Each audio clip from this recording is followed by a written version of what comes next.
Hello friends, इस story की starting में देखते हैं कि रुआनली के पीछे से शिष्याएं आपस में बात कर रही होती हैं कि क्या कोई मर गया? कौन मरा? दूसरी शिष्या कहती है यह तो कुशन लगता है। यानकी कहता है मेरा अनुमान है कि कल्प्रिट ने अपना हाथ इंजर्ड कर लिया होगा। ईस्ट कोर्ट यार्ड में मेल शिष्यों की जांच पहले ही हो चुकी है। अब केवल वेस्ट कोर्ट यार्ड के फीमेल शिष्याएं ही बची है। रुआली उन शिष्याओं से कहती है इस केस में आप सभी 3 कॉलम बनाकर लाइन से खड़े हो जाएं। हथेलियों को ऊपर की ओर रखें और जांच के लिए वेट करें। वे सभी शिष्याएं कहती है हाँ बहन। उनमें से एक शिष्या घबराई हुई होती है। वे सभी अपनी हथेलियों को सामने की ओर कर देती है और यानकी उनकी जांच करता है। वह घबराई हुई शिष्या अपनी हथेली नहीं दिखा रही होती है। ये देखकर यानकी कहता है खोलो। फिर वह अपनी बंद मुट्ठी को खोलती है, लेकिन उसकी हथेली पर कोई निशान नहीं होता। ये देखकर शिष्य कहते हैं अजीब बात है, किसी के हाथ पर कोई निशान क्यों नहीं है? दूसरा शिष्य कहता है ग्रेट, इसका मतलब यह है कि हम में से कोई भी दोषी नहीं है। ये सुनकर यानकी मन में कहता है कुछ तो गड़बड़ है। क्या यह हो सकता है कि मैं गलत था? कल्प्रिट हम में से कोई अगर बादल संप्रदाय का नहीं है, बल्कि कोई ऐसा व्यक्ति है जो हमारे पीछे पीछे यहाँ आया है। इन सब में हमारी झाव ये मौका कैसे छोड़ने वाली थी? धमाके से एंट्री करते हुए कहती है रुको भाई, क्या फीमेल शिष्याओं में से अभी भी एक भी ऐसी शिष्य नहीं है जिसकी जांच नहीं हुई हो? रुआनली तो समझ ही जाती है कि इसका इशारा मेरी तरफ है। यानकी भी मन में कहता है सीनियर बहन रुआन। एक शिष्य कहता है छोटी बहन, क्या तुम मजाक कर रही हो? बहन रुआन मर्डरर कैसे हो सकती है? दूसरा शिष्य कहता है उसके पास तो कोई मार्शल आर्ट्स भी नहीं है, वह कुशन के करीब कैसे जा सकती है? झाव हंसते हुए कहती है अगर वह निर्दोष है तो वह अपने दोनों हाथ दिखाने की हिम्मत क्यों नहीं करती? बड़ी बहन, क्या आप अपने हाथ खोलकर हमें दिखाने की हिम्मत रखती हैं? ये सुनकर रुमाली अपना हाथ खोलकर दिखाती है। पीछे से शिष्य कहता है कोई नहीं, उसके हाथों पर भी कोई निशान नहीं है। रुमाली झाग की ओर देखते हुए कहती है आप क्या सोचती है? क्या यह वही उत्तर नहीं है जो आप चाहती थी? झाव तो झूठी सी खुशी जाहिर करते हुए कहती है तो आप दोषी नहीं हैं, अब मैं निश्चित हो सकती हूँ। शिष्याएं बात कर रही होती हैं कि ऐसा लगता है कि अपराधी हमारे बीच नहीं है।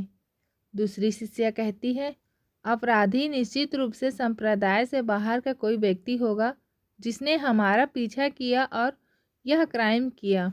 यानकी कहता है अब से हमें कम से कम 3-3 के समूह में चलने की कोशिश करनी चाहिए, एक दूसरे पर नज़र रखनी चाहिए और अकेले रहने से बचना चाहिए। हम देखते हैं वही शिष्य जो अकेली जा रही होती है इधर उधर देखती है, लेकिन सामने तो हमारा हीरो यानी यानकी उसका इंतज़ार कर रहा होता है। और हाँ फ्रेंड्स, अगर आपने पिछली एपिसोड देखे होंगे तो यह वही शिष्य है जो रात में जंगल में अकेली कुशन के साथ थी।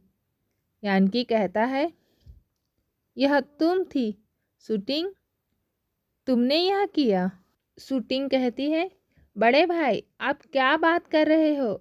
मैं कुछ समझ नहीं पा रही। जानकी कहता है आपके ऊपर की खुशबू बिल्कुल कुशन के कमरे की खुशबू जैसी है।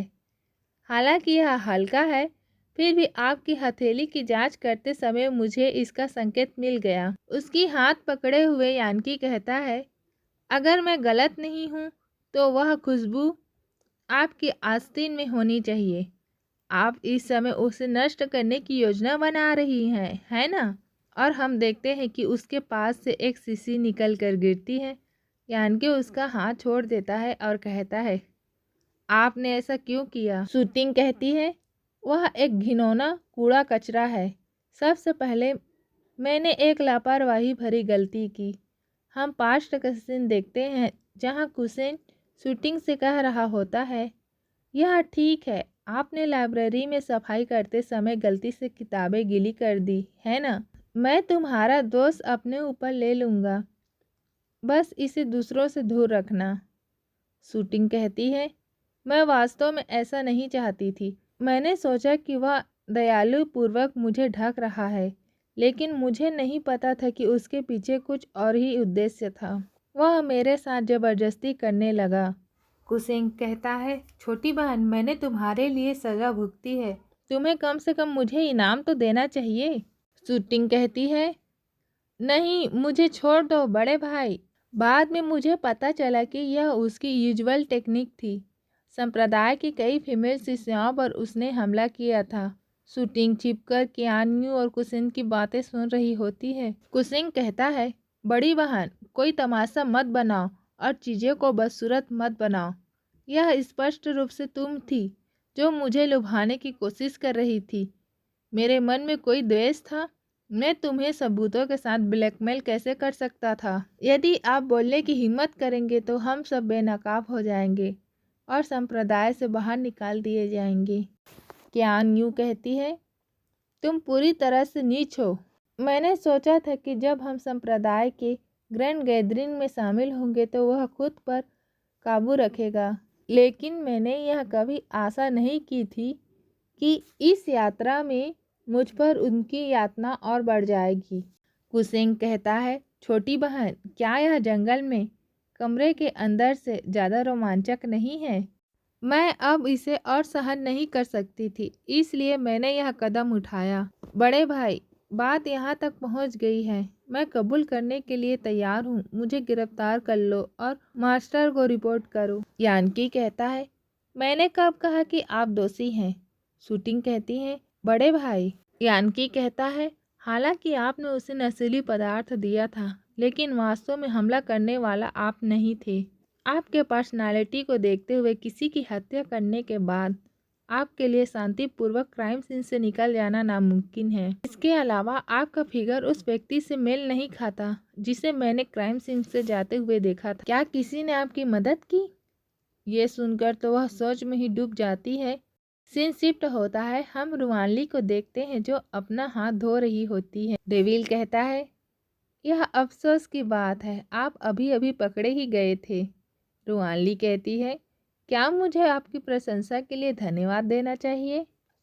डेविल कहता है, आप सबूत छुपाने के लिए फेस पाउडर का भी इस्तेमाल कर सकते हैं। इस तरह के स्किल्स धोखे के साथ ऐसा लगता है कि विलेन बनना नेचुरली आपके लिए सही है। बाहर बारिश होती है। रुआनली की चिड़िया उड़ते हुए आकर रुआनली की उंगली पर बैठती है। रुआनली कहती है, आप वापस आ गए। अगली बार जब मैं व्यस्त रहूं तो कोशिश करना कि सावधान रहना, मैं तुम्हारी चोंच तोड़ दूंगी।